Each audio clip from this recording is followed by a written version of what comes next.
Kemarin waktu BBM nggak dinaikkan, ada yang nyinyir. Mengatakan bahwa pemerintah harus menaikkan BBM dengan berbagai macam penjelasannya. Ketika BBM dinaikkan, mereka demo, minta BBM diturunkan. Maju kena, mundur kena.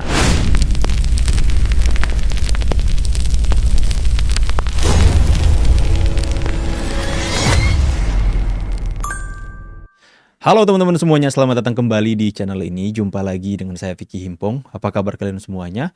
Aku berharap teman-teman semua di rumah bersama keluarga tercinta selalu diberikan kesehatan oleh Tuhan Yang Maha Kuasa. Video kali ini kita akan sama-sama untuk menyaksikan cuplikan video dari netizen yang kemudian itu FYP di mana-mana, di mana mereka agak sedikit mengkritisi nih teman-teman ya, apa yang dilakukan oleh mahasiswa dengan demo mereka menuntut agar supaya BBM diturunkan. Dan kemudian netizen mengatakan bahwa yang dinaikkan adalah BBM non subsidi Pertamax, yang dimana itu terkena dampaknya adalah orang-orang yang menengah ke atas, orang-orang yang mampu. Mereka mampu membeli mobil mewah, mereka mampu dan hidup penuh dengan berkecukupan. Pastilah pemerintah sudah mengkalkulasi bahwa apa yang dilakukan ini dampaknya tidak akan terkena kepada rakyat kecil yang memakai Pertalite. Ya, yang dimana mereka mengkonsumsi ya Pertalite teman-teman ya, karena harga Pertalite hari ini masih tetap sama. Nah kemudian banyaklah netizen yang kemudian, kalian sih sebenarnya mewakili siapa? Rakyat kecil atau siapa? Jadi terbukti pemerintah lebih melihat kepada rakyat kecil. Ya kalau kita bisa memaklumi bahwa hari ini ketika pemerintah menaikkan BBM itu sudah seharusnya dilakukan juga, karena mengingat atau melihat negara-negara yang lain, karena perang yang terjadi di Amerika, di Iran, itu harga minyak itu seketika naik semuanya. Indonesia masih tetap mempertahankan Pertalite, memberikan subsidi kepada Pertalite karena mengingat kepada rakyat kecilnya. Nah, di saat pemerintah mengambil keputusan untuk menaikkan Pertamax non subsidi kepada orang-orang yang mampu tentunya, mereka demo, minta turunkan harga BBM, teman-teman. Nah, ini yang akan menjadi pembahasan kita, tapi sebelum itu saya mau sampaikan kepada kalian semua, teman-teman. Buat teman-teman semua yang suka nonton channelnya Brojo Musti nih, teman-teman, dan Bang Jogal, ya, channel Brojo Musti dan Bang Jogal ini tiba-tiba dihapus oleh YouTube tanpa ada pemberitahuan sama sekali. Saya nggak tahu peraturan YouTube yang semakin ketat tentang konten-konten AI, akan tetapi itu ya konten-konten yang berbau dengan AI, suaranya, promnya dan sebagainya teman-teman, itu tiba-tiba dihapus oleh YouTube. Akan tetapi tenang saja, Bang Jogal dan Mas Yahya teman-teman ya, Brojo Musti sudah membuat channel baru. Kalian yang mau melihat channelnya dan yang mau subscribe, silakan, saya akan taruh link channelnya di deskripsi teman-teman ya. Oke, kita akan segera untuk membahas video yang pertama. Check it out teman-teman. Yang dinaikkan oleh pemerintah harga BBM non subsidi Pertamax, BBM untuk kalangan menengah ke atas.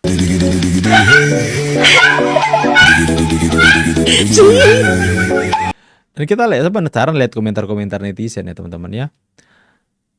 Tapi Pertalite banyak yang kosong blok, sekolah tinggi akal nggak ada. Kenyataannya banyak menengah ke bawah juga pakai Pertamax karena lebih bagus. Enggak tuh, saya sejak ada mobil nggak pernah pakai Pertamax teman-teman. Pertalite terus saya, betul. Ya, yang namanya bahan bakar itu walaupun non subsidi yang naik akan berdampak kepada bahan pokok. Kalau Pertalite habis, nggak ada pilihan beli Pertamax, bos. Nyatanya masih ada Pertalite. Yang demo pakainya Pertalite, yang di demo Pertamax naik, gak nyambung. Mahasewa, ada yang bilang mahasewa. Kok gue merasa lebih pintar daripada adik-adik mahasiswa ya, padahal gue nggak kuliah. Oke, kita next. Reformasi jilid 2. Saya nggak paham ya, apa sih yang ada di pikiran anak-anak ini? Buat keren-kerenan gitu, biar kayak senior-senior 98 yang dicatat sejarah sebagai pejuang reformasi gitu. Kalau cuma sekedar menyampaikan tuntutan sih nggak masalah ya, karena saya dulu juga begitu. Tapi kalau temanya sudah reformasi jilid 2, nah ini nih, kita harus bertanya-tanya nih. Adinda-adindaku, Saya mau kasih tahu kalian begini, George reformasi Soros. 98 itu lahir karena adanya masalah struktural yang nyata. Presiden yang berkuasa hingga 32 tahun, pergantian kekuasaan hampir mustahil terjadi, kebebasan pers dibatasi, ruang kritik diawasi, dan rakyat tidak memilih presiden secara langsung. Karena itulah reformasi menjadi tuntutan sejarah yang rasional dan mendapatkan legitimasi luas dari masyarakat, sekaligus ditunggangi oleh kepentingan-kepentingan asing. Hari ini situasinya berbeda. Presiden sudah dipilih langsung oleh rakyat dan dibatasi maksimal 2 periode. Ketentuan itu bahkan menjadi salah satu hasil terpenting reformasi yang tertuang dalam perubahan konstitusi kita. Di sisi lain, ruang ekspresi publik sudah terbuka lebar, bahkan terlalu lebar. Lihat media sosial kita yang dipenuhi kritik, sindiran, hujatan, sumpah serapah, serangan personal, bahkan fitnah terhadap pejabat negara dan presiden.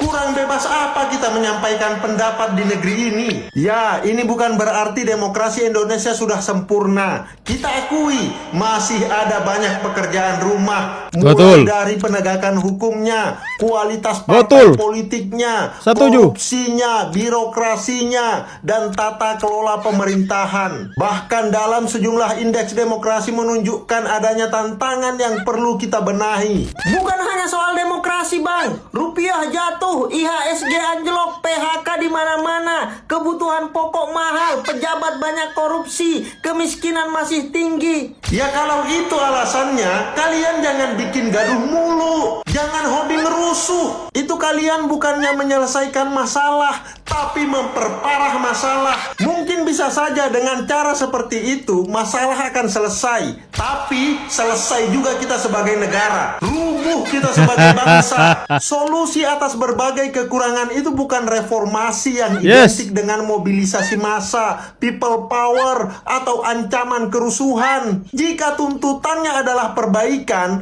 maka publik berhak mengetahui perbaikan seperti apa. Jika yang dianggap bermasalah adalah demokrasi, maka bagian mana yang harus diubah? Jika sistem pemilu dianggap gagal, model apa yang ditawarkan sebagai pengganti? Kita baca dulu komentar netizen. Ada yang bilang, dibayar berapa om? Dibayar berapa katanya om? Aduh. Punya dapur MBG ya bang? Ini baru pengalaman orang baik. Jangan gitu dong bro. Kami yang mental gratisan ini gimana? Kami maunya semuanya gratis tapi pajak tetap rendah. Kami maunya harga BBM stabil biarpun Selat Hormuz tutup. Kami maunya harga beras murah sampai 5.000, soalnya petani itu urusan mereka. Mereka ditakdirkan nggak boleh protes. Kami maunya dolar turun biarpun harus ngutang ke IMF. Aduh teman-teman ya. Next. 3 tuntutan konyol dan kontradiktif BEM UI. Pemerintah untuk minta anggaran pemborosan anggaran dari APBN. Kedua itu kita minta untuk menurunkan harga BBM dan juga harga-harga pokok.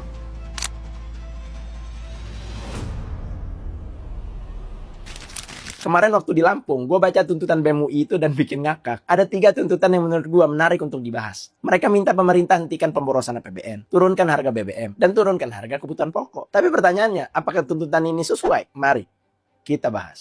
Pertama soal APBN. Kalau mereka bilang pemerintah boros, pertanyaannya borosnya di mana? Karena faktanya pemerintah sudah melakukan efisiensi besar-besaran lewat Inpres nomor 1 tahun 2025. Nilainya sekitar 306 triliun, bos. Yang dipangkas itu perjalanan dinas, acara seremonial, seminar, honorarium, sewa kendaraan, dan berbagai belanja non prioritas. Kalian baca nggak? Jadi kalau mau bilang ada pemborosan, tunjukkan dulu dong pos mana yang dianggap boros. Jangan cuma slogan. Atau jangan-jangan APBN nggak pernah kalian baca karena terlalu tebal halamannya. Kedua nih, soal BBM. Yang sering dibahas orang itu Pertamax. Padahal mayoritas rakyat itu menggunakan Pertalite. Yes, saya juga. Dan sampai hari ini Pertalite tetap 10.000 per liter. Solar subsidi tetap 6.800 per liter. Yang naik memang Pertamax. Masalahnya Pertamax itu BBM non subsidi, bos, yang mengikuti harga minyak dunia. Kalau BEM UI ini pinter minta Pertamax diturunkan, berarti pemerintah harus menambah subsidi. Lah bukannya mereka juga minta APBN dihemat ya? Ini kan kontradiktif. Konyol juga bacanya. Ketiga nih, soal kebutuhan pokok. Gue sepakat harga pangan memang masih jadi masalah. Yang gue pertanyakan adalah narasi seolah-olah pemerintah diam dan gak peduli. Padahal Bulog aja saat ini punya stok sekitar 5,3 juta ton beras. Sudah menyalurkan ratusan ribu ton beras SPHP. Tahu nggak itu apa? Coba baca. Bantuan pangan juga sudah menjangkau puluhan juta penerima manfaat. Artinya pemerintah memang sedang melakukan intervensi. Apakah hasilnya sudah sempurna? Tentu saja gue bisa bilang belum. Apakah masalah harga pangan juga sudah selesai? Tentu saja belum. Tapi mengatakan pemerintah nggak melakukan apa-apa, jelas nggak sesuai fakta juga, bos. Cerdas dikit lah. Katanya BEM UI dari kampus keren. Kalau mau kritik pemerintah mah silakan. Kalau mau demo silakan. Tapi kritik yang kuat itu kritik yang basisnya data, bukan sekedar slogan. Apalagi malas baca. Gimana menurut kalian? Jangan lupa follow.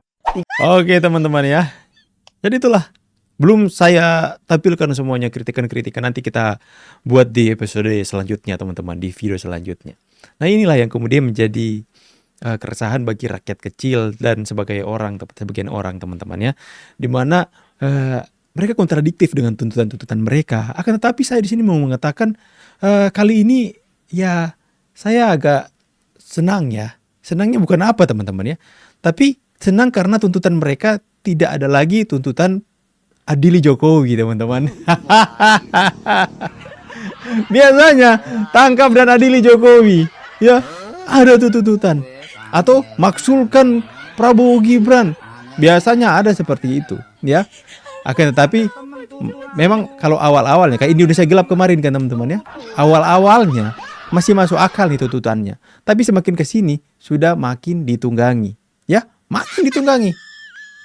Seperti Indonesia Gelap kemarin, awalnya tuntutan mereka masih pada koridor yang baik teman-teman ya. Tapi kesini sudah tangkap dan adili Jokowi. Apalagi maksulkan Prabowo Gibran. Anies jadi presiden. Mulai muncul kalau begitu teman-teman ya. Nanti kita akan spill juga bagaimana komentar-komentar dari netizen yang lain terkait dengan hal yang lagi viral terkait dengan mahasiswa ini. Bagaimana pendapat kalian semua teman-teman? Silahkan tulis di kolom komentar. Saya pamit dulu. See you on the next video and God bless you. Bye guys.